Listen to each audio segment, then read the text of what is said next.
Viongozi wa dunia wanakamilisha hotuba zao za mwisho katika mkutano mkuu wa Umoja wa Mataifa UNGA unaofanyika New York, ambapo ajenda ya amani na usalama ilitawala.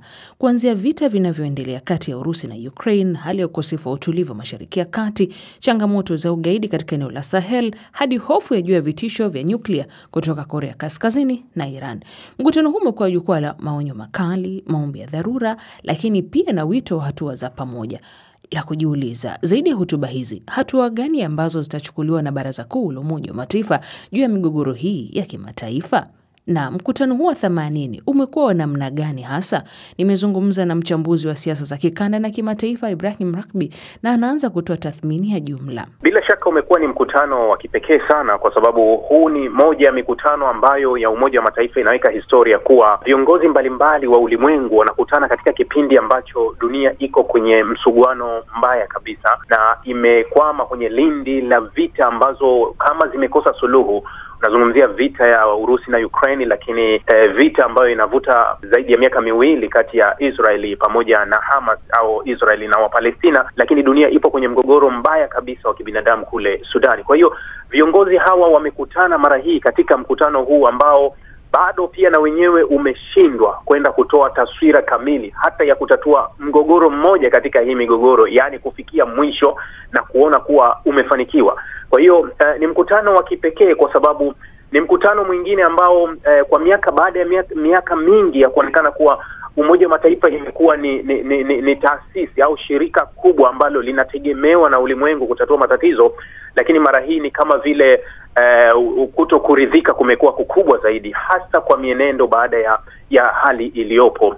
Hotuba ya Netanyahu ni moja ya hotuba pia ambayo imeshutumiwa pia na baadhi ya viongozi wa dunia kuwa haikuonyesha nidhamu kwa Umoja wa Mataifa ambao kiuhalisia wao unaweza ukasema kuwa ndio baba wa Israeli, kwa sababu ikiwa bado changa kabisa ndio ilipitisha azimio namba 181 la mwaka 1947 ndio lililoanzisha taifa linaitwa Israeli. Sasa Israeli kwa nidhamu waliotakiwa kuwapa UN na kile anachokipeleka kwa UN na kuwashutumu sana kuwa wanamhujumu na wamekuwa wakitenda kinyume chake, bado imekuwa ni maswali mengi sana kuhusu Israeli na Umoja wa Mataifa, lakini ulimwengu wa magharibi ambao pia na wenyewe umeshindwa kwenda kuchukua hatua za moja kwa moja na kuonyesha kuwa na wenyewe umepasuka. Ibrahim Rabi, hotuba ambazo zilitolewa katika mkutano mkuu wa Umoja wa Mataifa zilikuwa zinalenga shinikizo za kidiplomasia kutaka Israeli iweze kusitisha mashambulizi yake eneo la Gaza, lakini mpaka sasa tunapozungumza haijafanya hivyo. Tangu jana na hata juma lililopita iliendeleza mashambulizi. Lakini cha kujiuliza hapa, unadhani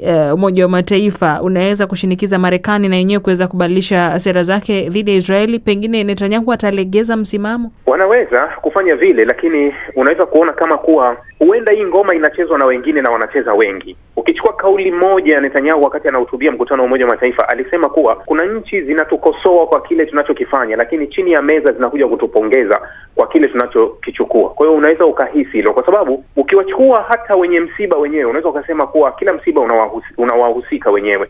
Msiba wa Palestina kiasi kikubwa ni msiba wa Waarabu, lakini ukitazama nchi za Kiarabu bado hazionyeshi kuwa zinaweza kuchukua hatua stahiki, kwa sababu tumeona hivi karibuni nchi mfano za Amerika ya Kusini zimechukua hatua kwa vitendo. Kule Colombia walizuia biashara, wakafukuza mabalozi, lakini na nchi zingine tumeona zinachukua hatua kama Brazil zinajiunga na ICJ kwenye kesi, na nchi zingine kama Nicaragua zafungua mashtaka kwa Ujerumani dhidi ya Gaza. Hizo ni nchi za upande wa pili. Lakini ukiangalia nchi za Kiarabu, hata kwenye ule msafara unaitwa Sumud Flotilla ambao umetoka kwenye nchi za kizungu kati ya Hispania, Italia, Ugiriki, ni nchi moja ya Kiarabu ambayo imethibitisha kuwa huenda ikashiriki au itashiriki, ni Tunisia. Lakini tumesikia mamlaka za ndani za Misri zimegoma hata kutoa vibali kwa ile Misri Flotilla wajiunge na wao kuingia Gaza. Kwa hiyo unaweza ukaona kuwa huenda tunamuona Israeli ana shida, lakini wenye msiba pia hawataki kuomboleza msiba wao au hawashughulikii kilio chao, ila kilio chao kinashughulikiwa na wengine walio mbali zaidi. Bara Afrika pia na lenyewe tuliangazia bila kulisahau, limekuwa pia na migogoro mbalimbali ya muda mrefu. Tukiangalia tu taifa la Sudan pia, kumalizika kwa mkutano huu pengine kunaweza kukaleta afueni yoyote? Haiendi nje na kauli iliyowahi kutolewa na mkuu wa shirika la afya la Umoja wa Mataifa la WHO, la shirika la afya ulimwenguni, Ghebreyesus, ambaye alizungumza kuwa mgogoro wa Sudani huenda umetelekezwa kwa sababu tu huu mgogoro unawahusu wa Afrika. Unaona kuwa mgogoro wa Sudani ni moja ya migogoro mibaya kabisa yenye athari kubwa zaidi ulimwenguni, lakini haupewi ile nafasi ya kujadiliwa au kufuatiliwa kwa kiwango kikubwa na kuripotiwa kwa nafasi zake. Lakini mgogoro wa Sudan na wenyewe una tabia za kufanana kama mgogoro wa Urusi na Ukraine, kama mgogoro wa Israeli na Hamas, kwa sababu ndani yake kuna washirika ambao kiuhalisia ni washirika wenye kuheshimika wa Umoja wa Mataifa, ambao pia na wao ndio walitakiwa wachukue hatua za kudhibiti mgogoro kama huu. Lakini tumekuwa na matatizo mengi Afrika, mfano Kongo, tumekuwa na migogoro ya Horn of Africa ambao kumeanza tena kuchipukia kwa migogoro baada ya Ethiopia kufungua bwawa lake rasmi. Kwa hiyo mgogoro kati ya Misri, Ethiopia ambao ulikuwa unaunganisha mpaka Somalia, unauona kama vile na wenyewe umeanza kufufuka upya. Lakini ukiangalia kuwa ni kama haukupewa kipaumbele. Mkutano wa UNGA 80 haukutoa nafasi kusikiliza matatizo ya Afrika. Tulikuwa tuna nafasi ndogo sana ya kuzungumzia matatizo yetu, na hata tumeshuhudia baadhi ya viongozi wa Afrika waliosimama kuzungumza kwenye mkutano, wengi pia walijikita kuzungumzia matatizo yanayokabili dunia, mgogoro wa Urusi, Ukraine, lakini wakizungumzia Israeli na Palestina wakasahau hata matatizo yao. Kwa kumaliza tu, Ibrahim Rahbi, Afrika imekuwa ikitamani sana ama imekuwa katika harakati za kupata viti viwili vya kudumu katika baraza hili la usalama la Umoja wa Mataifa, na uzito na ugumu uko wapi? Bado naona ni mbali sana, kwa sababu kumekuwa na mabadiliko makubwa sana kwa Afrika. Kama Afrika ilitakiwa iwe na kiti au viti vya kudumu kwenye baraza la usalama, ambapo unaona bara zima halina kiti hata kimoja, wala halina wale wajumbe wale wa kudumu, kumekuwa na wajumbe wale wa kubadilika. Nadhani kipindi ambacho ulimwengu wa mashariki haukuwa na nguvu, Afrika ilikuwa ina nafasi ya kupewa. Lakini hivi sasa ulimwengu umegawika zaidi, kwa sababu wanaokwenda mashariki na magharibi wamezidi. Unaona leo mgawanyiko umekuwa mkubwa. Mfano ukienda magharibi mwa Afrika, nchi kadhaa zimegeuka na kuhamia ulimwengu wa pili wa mashariki kutoka ulimwengu wa magharibi. Kwa hiyo hii inazidi kuongeza ugumu wa uungwaji.